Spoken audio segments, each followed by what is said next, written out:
Hey, Closet Busters, come on and gather around. It's time once again to kick down those closet doors of life. We're here to escape our BS, explore our fears, and elevate our self-expression. I'm your host, Rick Clemens, bold move expert and coming out coach, and I'm going to take you to the party, the pulpit, the wake, and back to the party of living your life uncloseted. So come on, grab hold of yourself and get ready to step out, step up, and step into living your truth as we explore more stories, tips, and tricks for living your life uncloseted. Now let's get to the show.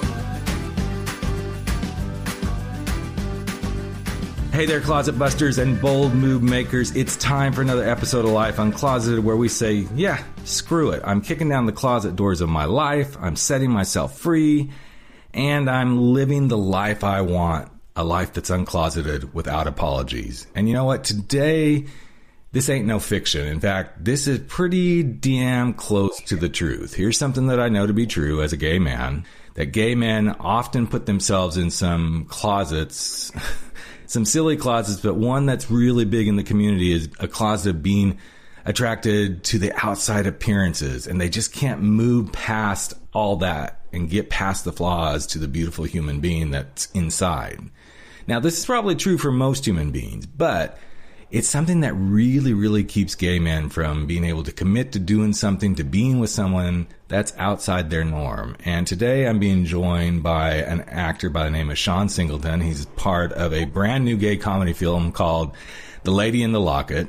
And he's going to just kind of join us as we explore how his role in this movie is challenging his own norms, how it's given him the opportunity to uncloset himself in a role, and talk about, well, what it's like for him as a African-American black gay man to be doing this kind of role, living in the world and showing up the way he is, because you know what? Here's something that I find really interesting.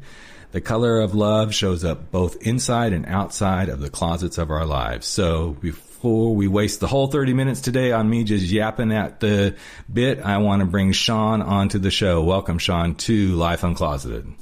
Hey, Rick, how are you? I'm great, man. I'm great. I know I put a whole lot of stuff in that intro, but let's kind of just dive right in. So you're just came out, brand new film called The Lady in the Locket. So first of all, congrats, man. Great job getting that film under your belt. Thank you. Thank you very much. Yeah. So tell us a little bit about the film, because I know based on what I've heard and read that this character isn't really a whole lot like Shawn at all. Is that correct? No, it's not like me at all. So take us a little bit deeper in there, brother. We're not just going to let that one slide. So talk about the character and talk about how you are.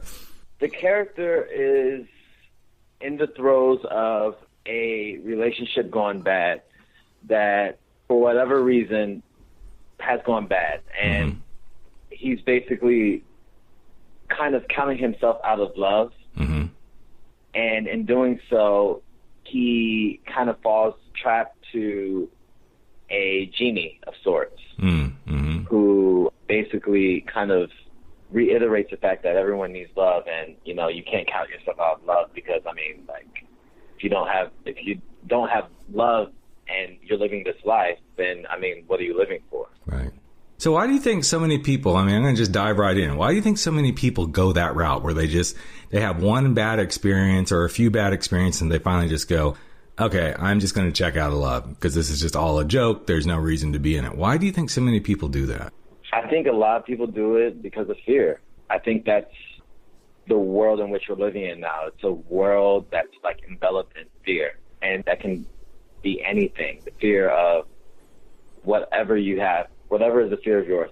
I think that's a problem for a lot of people. They just fear that, you know, they may not accept them. They fear that they may not understand them. They fear that, you know, if they put their, you know, all their cards on the table, that they'll get rejected.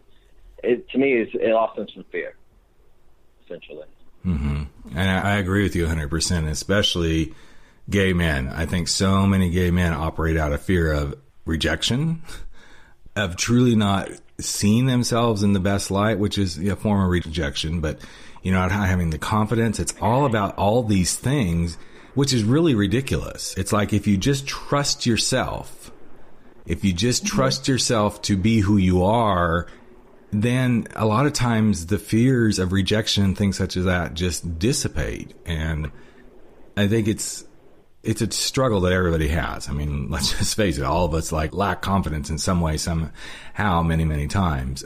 But for the most part, I think if we could overcome the self-worth stuff, then it's easy to start to step back into the first place to step into is self-love. And once you can self-love, then it's easier to open yourself to the doors of love in general. So we know what the character's like. So now you said this is totally opposite of you. So what is Shawn like compared to the character? Well, the character and I share, the one thing that the character and I share is that fear. I'm not immune to that fear. I've lived in it. I've been in it. Some may say I'm still in it, but that's hearsay. But right. So I come from a place where I completely understand it and I have lived it. So I know what the fear is. So I can relate to the character on that regard. As far as how I'm like, I've lived a lot of, I would say the majority of my life in fear. Mm-hmm. Especially when it came to my sexuality. Yeah. And what that meant and what it meant to other people and how it was looked at. So it's been a struggle of mine. So definitely those things are parallel with the character. And I think those are the most important things because those are the things I can actually really grab onto. And that's what the character was really about, that fear. But for me, living in that fear, I've been able to put a good group of people around me and also my family has been very helpful with that. So the fear has dissipated a lot, but it hasn't completely gone away at all, especially being the actor. Yeah.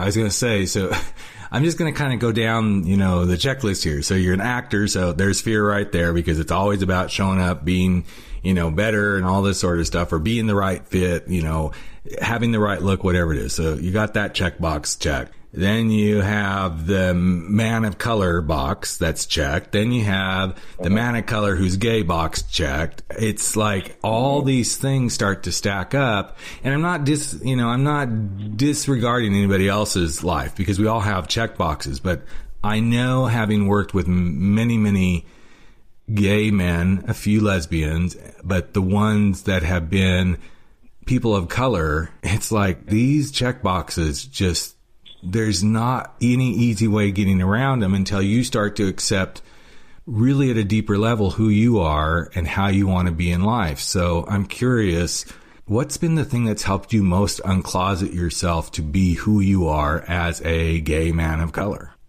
Well, for me, the first thing was actually going and taking a role that would allow me to be seen in that kind of light. Mm-hmm. Now, regardless of whether or not I felt that the character wasn't exactly me or, I'm not exactly like the character, the one thing that was true and rang true with both the character and myself is that I'm gay, so I had to kind of just live in that and just explore that because it's something that has been uncomfortable for me to explore in my daily life. So to play it really made it more, it makes it more real. Right. It makes it more real for me because, even though I can hide behind the character, the feelings that the character may have and whatnot, I felt those very same things. It's just trying to live in it and not trying to shy away from it because it's been a fear of mine to play a gay role. Mm-hmm. This role will be my third gay role that I've played, and each one that I've played is just like, okay, I just don't want this to be, something stereotypical, stereotypically gay, something like oversexed, superficial, kind of gay guy. But each one has helped me come to grips and come to terms with my own identity. So the reason I pause there is because I think this is one of those things that people make some assumptions about actors, that they take these roles on, they go and they stretch, which I know they do. I used to do theater and stuff myself.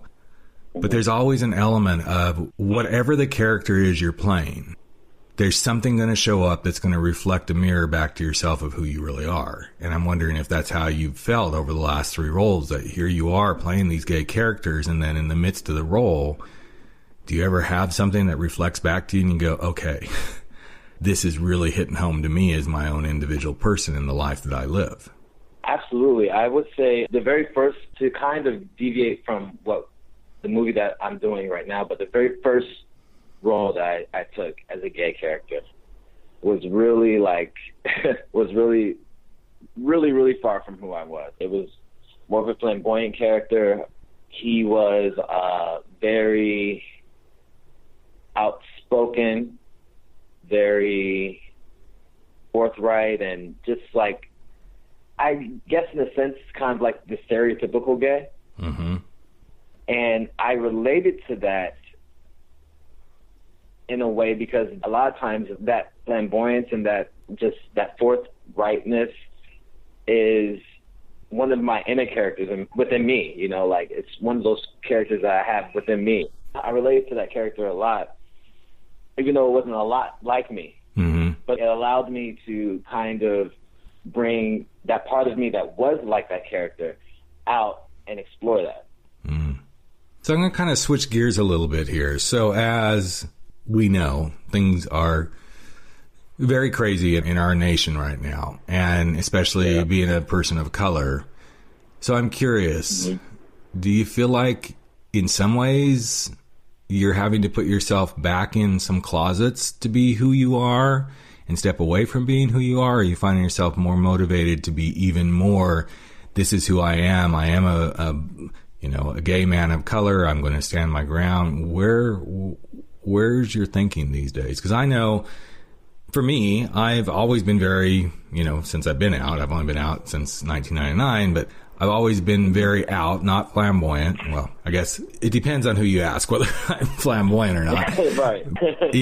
I'm very open about who I am and my sexuality. It's not like I'm waving the flag, but if somebody says something, I'm like, yeah, I'm gay. So, that's just who I am. Mm-hmm.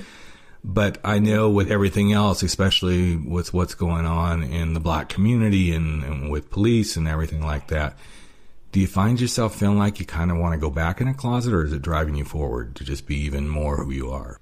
That's been a battle that I've been dealing with for some time now. But yeah, it's kind of, in a way, part of me wants to just like scream from the mountaintop, like, yeah, this is me and this is who I am. But then there is a part of me that wants to kind of cower away and kind of live within that space where no one really knows. It's interesting because I definitely don't want to go back in the closet. That was too much.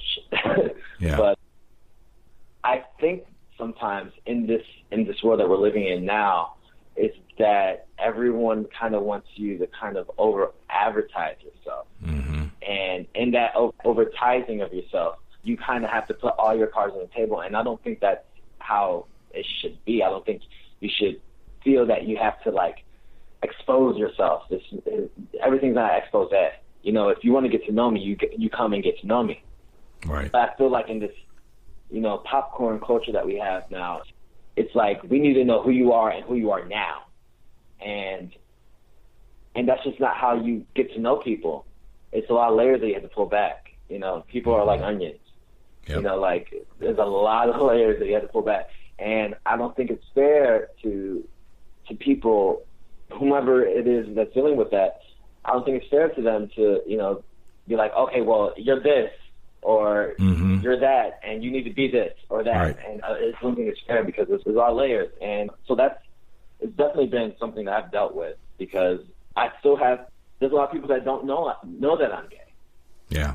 Yeah. Every day, there's a lot of people that don't know I'm gay. And I've been in situations where, people are asking me, I'll be at work or something or another, and people ask me about, not knowing what my sexuality is, ask me about, like, oh, what do you think about this, or what do you think about this girl or that girl or this and that. And a lot of times, depending on the setting, I just go along with the get along. Mm-hmm. I'm just like, yeah, that's nice. But don't you find this interesting that when we do this, okay, so this is one of the biggest debates I get into in our own community is we all fight so hard to be accepted and to be out in the way that we feel comfortable. And then yet our own community is the one who tries to tell us how we have to be out. And to me, as soon as someone tells someone how they have to be out, what they actually did is they just put them back in another closet. It's like, this is now the expectation you're supposed to live by. This is what's expected of you being gay, lesbian, bi, trans, whatever it is. When in reality, all we've ever asked is just accept me for who I am. So why do we go do this to one another and put each other back in these closets of, okay, if you're a gay man, this is how you do gay man. To me, it's absolutely freaking ridiculous, because the beauty we all have, my opinion is, we are all born into this world to be exactly who we are. And that's the one right that we all have. And nobody else has that right to tell us how we're to be who we really are. But so often that's not the case. In fact, more than we probably either one want to admit, that's not the case. We all get told, okay, well, as a black man of color, this is how you do it, you know. I just think it's very, very unfortunate. So I'm really glad you brought that piece up in this conversation today, Shawn, because I can't imagine, as a man of color, all the other kinds of closets you tend to get thrown into. It's got to be really frustrating. So what are you enjoying most about this kind of role that challenges you to kind of step out of a norm and be something, but then also to be who you are in your daily life? What do you enjoy? What bothers you? You know, both sides of the coin. Well, I enjoy that. It gives me I don't want to say a platform, because it's not necessarily a platform that gives me. I guess it does, but it gives me a space, like a safe space to kind of explore who I am in the different aspects of who I am. So that I'm really appreciative of. But moreover is that I think that it just really allows me to, I guess in the greatest sense, just be myself. It's tough because the only thing that's gay about the character is the person that he loves. There's nothing in the story that is overtly gay outside of whom I love. Right. Outside, you know, like if they change the character to a female, it could work very much the same. Mm-hmm. So the character isn't like overtly gay. Right. But it just allows me to kind of sit and simmer and be comfortable in that openness. Mm-hmm. And I naturally am not the most open person, especially when it comes to my personal life. Right. Like, I'm not that guy. Right. I'm not that guy that's going to put all my money on the table. I'm not that person. So I have a question for you, because I think this is a very key space, because what you just brought up is this not being open. And I love it, because when somebody says that, the question I want to say, what most people would ask would be, well, how does that hurt you by not being more open in life? But I don't like that question. What I say is, so what good comes from you being able to not be as open? What good does that do for you? Because I think there is good in not being open. There is some things that it works for many people. I mean, I'm a really open guy, very transparent. Mm-hmm. But it works for me because I'm a big, imposing guy. When people meet me in person, I'm almost 6'5". I weigh 270 pounds. I mean, I'm a big guy. And the last thing they would expect from a guy of my stature is that, oh yeah, I'm going to tell you everything and be, you know, they're going to expect I'm going to be this tough exterior, you know, kind of a bruiser guy, and I'm totally different. Mm-hmm. But there's got to be something good that happens for you not putting all the cards on the table. So what would that be? Well, do you mean just in real life? Or? Yeah, just in general for you, because I think it's a very valuable thing for the audience to hear, because so many people get told, you got to be more open, you got to be transparent. And again, I come back to, nobody has the right to tell somebody else how they got to be. But I believe there's some benefits to not being open and completely transparent and saying, here's my life. Well, number one, me not being open and not being completely transparent adds a layer of mystery. Mm-hmm. And mystery makes the world go round. Yep. And it's not something that I try to impose or something I try to do. It's just who I am. I'm I'm not going to put all my cards on the table. It's just not the way I play. I'll play the game, but I'm going to play it my own way. So for me, it allows me to kind of mitigate my openness, mm-hmm. you know, and choose the person worthy of receiving that openness. Mm-hmm. Because I don't think that, or at least for me, I don't think that I need to necessarily be open about my sexuality in order to receive some good mm-hmm. from that openness. So I'm curious, because I have noticed this pattern, and maybe it's just the gay men of color that I have gotten to know. It seems that gay men of color, a lot of them choose not to be open about their sexuality. Would you say that's fairly true? I would say that's somewhat true, yeah. Yeah. So my curiosity is, I think I know why, because there's much more masculinity tied for some reason to men of color, that this is what men of color are. Men of color are masculine men. I also know there's a lot of faith-based presence in the, people of color worlds. Their faith drives so many things. I also know that family is like hugely a huge importance to them. Did I leave anything out that kind of drives this reason that men of color tend to mask sexuality? No, not necessarily. I think for men of color, especially in America, because I think it's important that America be the backdrop, because I feel like when this conversation is really being had, it's only being had with the ones in America for the most part, Yeah, I agree. And the backdrop of America is really important. For me, I feel like black men and men of color were looked at as a certain way. We're looked at to be domineering, more masculine, as you said.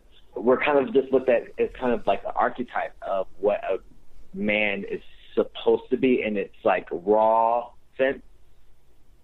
And I feel that sometimes that gets lost because you have these archetypes to kind of live up to, and you don't quite, you're not quite up to snuff with what exactly these archetypes are. And it's just difficult. I mean, for me, I struggled for a long time because my mom would always say to me as a kid, you have to be this, you have to be that, right. You're a black man, it was never in a way where it was I felt like she wouldn't love me any other way, but she was preparing me. Mm-hmm. She was like, you have to be like this, you have to be like this, because you have to be better, you have to be this, you have to be that. And so that's always been in the back of my head. Mm-hmm. And trying to be better all the time means that I'm trying to one-up someone. And a lot of times when you're one-upping someone, you're not really truly being yourself. You're trying to just kind of like assimilate in a way. And it's definitely been tough for me because I go back and forth with it. I go back and forth with it. Some days I'm like really, really great about it, and then some days I'm like, ugh. And it could be from something that someone said because I was open, or just a reaction I may have seen from somebody else by watching something or seeing something on television, or it's just like it's this constant battle. And I think that black men specifically have it really difficult with this whole sexuality thing because it's just difficult because it has so many layers. It has so many layers behind it. It has a lot to do with how we're looked at in this country, how we're treated, how we're continuing to be treated. Slavery has a part in it. Yep. A lot of things have a part in it. And then also it's the complete opposite of that. When you see some of my white brothers and sisters, gay brothers and sisters, that it just seems so easy for them. I'm going to be the first to admit, I realize that as a white man, even as a white gay man, there is a sense of privilege that I have. Not that I own, but I'm saying there's a sense of privilege that's laid on to me. It's like, okay, well, you're white and gay, so we can kind of tolerate that. Oh, you're white, gay, and a man. Okay, now we can tolerate that. But then suddenly, as soon as you put the other piece into it, it's like, well, now there's a whole nother layer that gets added into it. And I I remember one time, because I'm very attracted to black men. I find black men absolutely beautiful. And I remember making a comment in the last couple of years to one of my black gay friends of, oh, I like my chocolate, so get over it. And then I stopped and I thought, wait, I need to apologize for that. I need to put it in the context of, I'm attracted to black men. I think black men are beautiful, because just even the thing of, I like my chocolate, even though it was a joke, it is something that makes you feel like you're just a material object. You're just this to be consumed.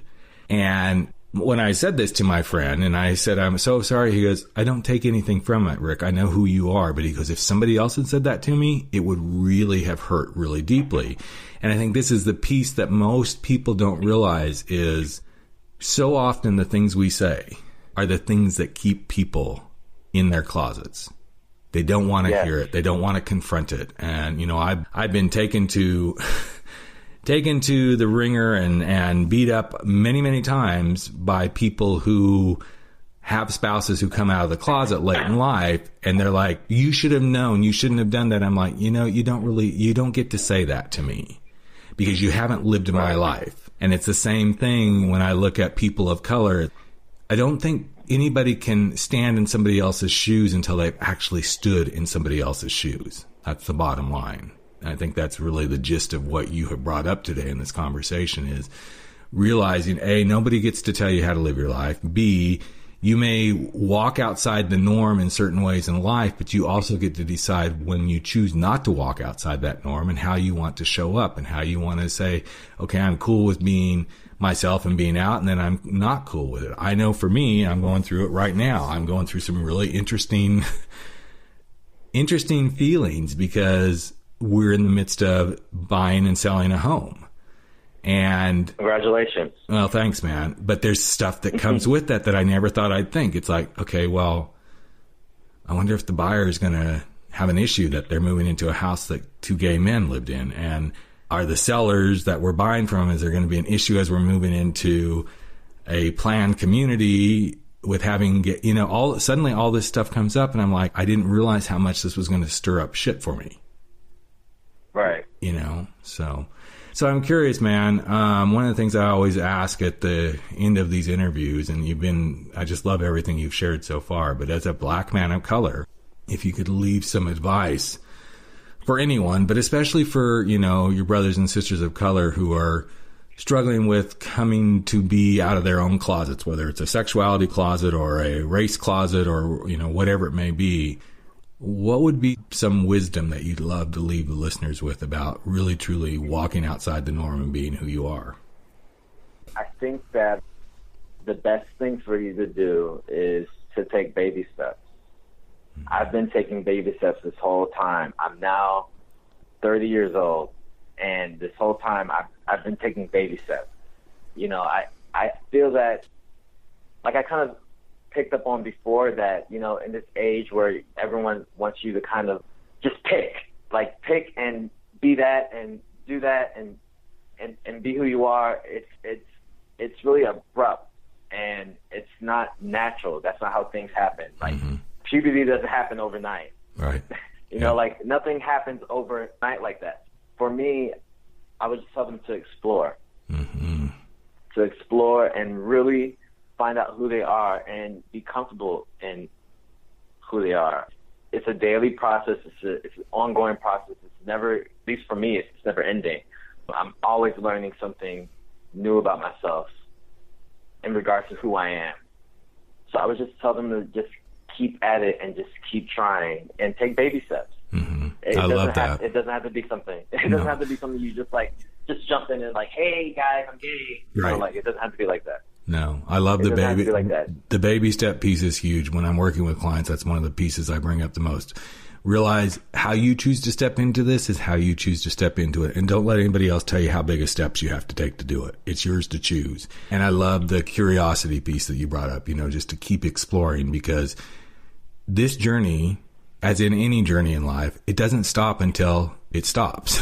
And the more curious you can be, the more exploratory you can be about who you are, and the more you will begin to understand yourself. And I think so many people, regardless of race and gender and age and all this stuff, regardless of all that, I don't think enough of us go and explore who we really are, because too many people are saying, well, this is who you are. This is how you, and for me, I encourage people to truly go find themselves, because that's the best way to be who you are, is to find yourself and to move through that.